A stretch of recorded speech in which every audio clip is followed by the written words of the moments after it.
Okay, I think we can start. We are back from the lunch. I hope it was quite okay. And it's on the conference, so tomorrow the lunch will be in the same place, same time. So you don't have to look at any other place to go for to go out and go for lunch. And right now, after the lunch, we are starting with lightning talks. We will have 3 lightning talks, and the first one is by Rory Graves. Let's say hello to Rory. Rory owns a PhD title and has a broad experience in software engineering for working for several I think bigger corporations. And so right now he's working on your own on the Scala. On this exactly on a training platform on compiler tools. So the training platform reuses a lot of the things and techniques that we've mentioned previously and on the previous slides, on the previous presentations. And the next lightning talk will be by Sam Halliday. Sam Halliday is a mathematician who right now works for quite a big corporation on a Scala project, large Scala project, and he is a fan of open source, if I can say so, and we'll be talking. We'll touch a little bit different subject about contributing to open source projects. That is licensing, and the final presentation will be by Dave Garnell. Dave Garnell is a consultant for Underscore from UK with several years of experience. Actually, I really can't remember how long your experience is. But okay. Okay, so let's move with the first lightning talk. Rory, you can start. Cool, thank you very much. So I know we've had some quite deep stuff this morning. I'm hoping that's not what you're expecting from me, because mine's going to be fairly lightweight and just talking about some of the stuff that I'm working on, and hopefully something that's of interest to you, and hopefully trigger some discussions. So let's get started. So what I want you to think about on this talk is fundamentally, how do you learn to program? When you learnt Scala, or when you learnt the language before Scala, for me it was Java and C. Is it lectures? Is it reading a book? Or is it the actual act of writing code? For me, I honestly believe, and this is the basis of what I'm doing with SCALANATOR, is the fact that it's a practical skill. A lot of what we do with programming is about writing code, and until you actually get down to a prompt and actually start throwing code at a compiler, you don't actually know how to program. So just keep that in mind with what I'm talking about. So fundamentally, SCALANATOR is a training platform for learning to program, specifically Scala. And it's, instead of, if you look at Coursera, how many people in the room have done the Coursera course? Everybody, right. Lectures are great, they cover a lot of material, but I don't think until you then get back to an editor and actually start writing code, you actually really know whether you've actually learned the thing. You know, here's how to do a full comprehension. Until you actually type a full comprehension and get it completely screw it up, you don't know what you're doing. So fundamentally, the plan with SCALANATOR is it's a much more activity-based learning platform. The reason I'm talking about it here today is really, it actually comes back to using a lot of the tools that we're talking about today. So the plan is for it to be a low cost, so not a 2-day training course, online, Mookie style, if I can say that. It sounds like awful now I say it out loud. Interactive rather than video lectures. Feedback-driven development, so feeding back both to the user and, in fact, to the course creators about what people are spending time with, what people are getting stuck with. And this talk is probably about a month too early for me. You know, do I have a good live demo you can all go and play with straight after this? No. Real soon now, I promise. So who am I? I'm not going to spoil tomorrow, so I'm just going to say I'm an enzyme core committer. That's how I got involved with all of this stuff. I do a lot of Scala. As Raphael said, I've worked for a lot of big banks doing lots of big software, crazy things. And I recently started doing this full time, so this is it for me. The fundamental thing I say about enzyme and about the tooling is that enzyme has a different model to most of the tooling, which is it's protocol driven. Behind the scenes, you are talking over a protocol to a server doing your work for you. And I think that gives you a much better model for developing tools and plugging tools together. And I think Simon's talk tomorrow is actually going to be really touching upon some of that stuff, and I think it'll be interesting to see the sort of crossovers between those. So it's actually really simple in terms of architecture. Anybody in the room could actually write the fundamental parts of it. There's a web browser, and the web browser is using Scala.js and communicating with the web server over WebSockets. This isn't, at the end of the day, this isn't rocket science, right?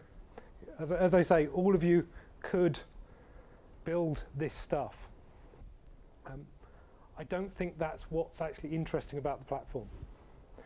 A web server using Play and Silhouette, and a robot, which I'm going to come back to and talk a little bit more about. So the front end, Bootstrap, CodeMirror. Does anybody else use CodeMirror other than Dave? Dave. Hey, 2. Excellent. CodeMirror is great. It's a JavaScript library. There is a Scala.js wrapper around it. I'm actually about to contribute back a whole load of fixes and changes to it, which will make it even cooler. Scala.js, and talking to WebSockets. It's not rocket science.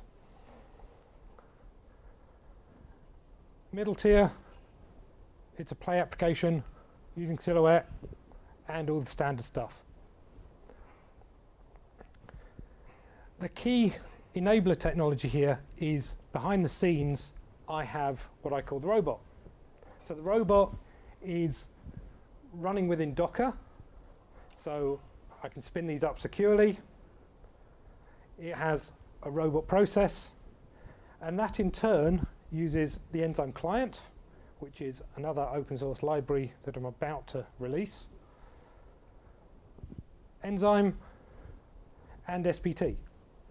Fundamentally, what's happening is as you type code in the browser, it's being passed all the way through to Docker images behind the scenes. The robot is then writing that to the file system and making the appropriate calls to enzyme or SPT to provide type checking and all the other good stuff that you would expect. ScalaTest. So what makes this different from other editor platforms? Fundamentally, I'm running the real Scala compiler. Behind the scenes, it's doing exactly what you would do on your desktop. And Enzyme gives me all of the good IDE type stuff, which is what we always say in every Enzyme talk. What does Enzyme do? It provides all the IDE tooling. And effectively, I'm leveraging that to do completions and type checking and all the documentation and all the good stuff. As I said, this really is a short introduction to this stuff. I'll be very interested in talking to people about this and the possibilities. SCALANATOR uses a lot of open source software. You don't, and I think Sam actually said this to me when I talked to him about it, which is the fact open source software doesn't preclude using it for commercial projects. And I think that's an important thing to say when you think about contributing to open source software and using it within your projects. A load of the bits I'm building will be open sourced. There's an updated CodeMirror facade, an Enzyme client, which if you want to do tooling with Enzyme to give you information about code, not necessarily using it for editors, but using it for doing code analysis or something, this will help you a lot. And some of the Docker platforming and so on. Why should you care? You know, this is a tooling conference. I've briefly mentioned Enzyme. I've briefly mentioned SPT. I want you to think outside the box. I want you to think about the fact that tooling is an enabler for doing other things. It's not just for writing Scala code for whatever project you're currently working on. I'm a big fan of protocols over interfaces. Because Enzyme needs to be running the presentation compiler in the version of Scala that you're using, embedding it in your process causes all sorts of interesting problems for your process. So by hiving it off over a protocol, it makes life a lot easier to talk about. And this is something that Simon Schaefer is going to come back to about tooling interaction. In fact, one of the limitations for me is SBT doesn't really provide this level of interaction. So in fact, I do it the hard way, which is I actually shell out to SBT to get it to do the task and look at the result codes, which is a horrible hack, but because I'm working in a protected environment, it works really well. True separation of concerns. That's what this is. That's what Enzyme is all about. For me, the future, I'm about to start user testing. If you want to be involved in beta testing, the stuff I'm doing, please do grab me afterwards.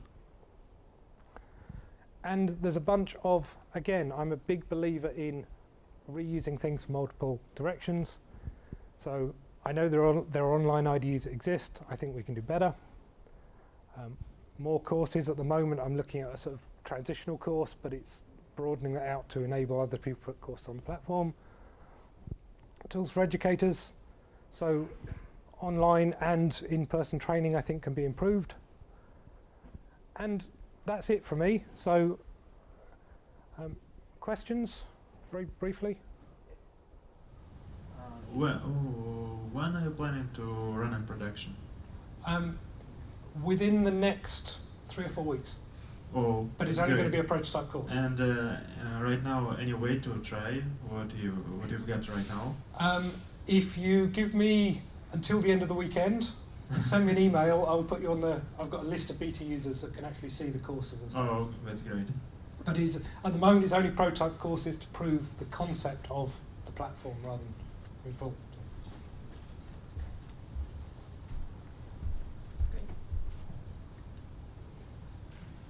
Fantastic project, I think. I hope so. I have one question. Is it possible to hack your machines writing some malicious code, and how you prevent of taking control of this? Probably you spawn a Docker per session or something. Could you please share some? Yeah, that's an interesting question. It turns out to be quite fiddly to actually ensure that, I'm potentially running arbitrary user code that somebody's entered in a browser. So multiple layers. First one is for things like running the tests, I'm actually got a security manager running to effectively lock down the session and stop everything running.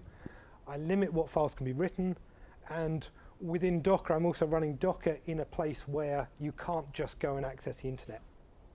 So you can't use it as a mail spammer, for example. So a bunch of fiddly stuff to try and ensure that it's protected as far as I can get. Cool. I think I'm done. Excellent. Right, hand over to Sam. Thank you very much.